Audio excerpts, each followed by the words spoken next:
When protesters chant Black Lives Matter, it's data like this that makes them feel the need to assert it in the first place. The Washington Post's new report, which found that in the past decade, nearly 26,000 murders have gone without an arrest in major American cities. Of those, more than 18,600 of the victims, that's almost three-quarters, were black. But here's the even worse news.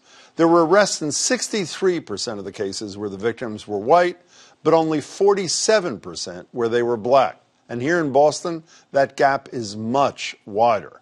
The Boston Police Department solves twice as many murder cases with white victims than cases where the victims were black. In fact, it's the worst racial disparity in arrests in any major U.S. city. And for the families of victims like Ace Jackman, who was shot and killed a year ago in Dorchester, the consequences can be devastating. This May, his mother, Kaisha Skinner, and her youngest son had just picked up these T-shirts with Ace's face on them for the annual Mother's Day Walk for Peace when they stopped in the local Dunkin' Donuts. Wesley Lowry, one of the reporters behind the piece for the Washington Post, filled in the details yesterday on Boston Public Radio. And they stop in Dunkin' Donuts with her younger son, and the boy runs over because he sees a dog. She realizes the man holding the dog is the man who she thinks killed her son. On her way to a peace walk, which has for the last 20 years helped commemorate those killed in Boston, including some of the 254 black victims whose murderers have not been arrested.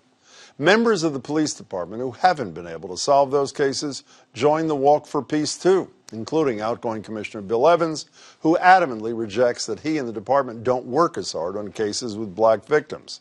Evans told the Washington Post, "We don't care what color you are. Sometimes, because the case goes unsolved, people get the perception that we forget about their loved ones. We never forget about them." Lowry says he believes Evans when he says the police department cares about every one of those cases. And he warns that while racism in police forces is part of the problem, it's not the only force at play.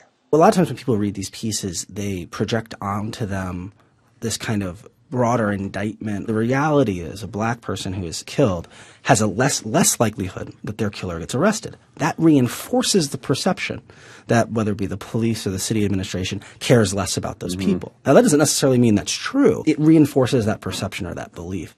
Dozens of police chiefs and homicide commanders agree, telling the Post that investigations into black murders are often hampered by reluctant witnesses. And Bill Evans received praise for his focus on community policing, but obviously more needs doing. His successor, Willie Gross, who starts next week, will be Boston's first ever black police commissioner in a city still grappling with its history of racism. But that's not a magic cure. As a city, we all have to do more to show people that these black lives lost to violence really do matter here in Boston.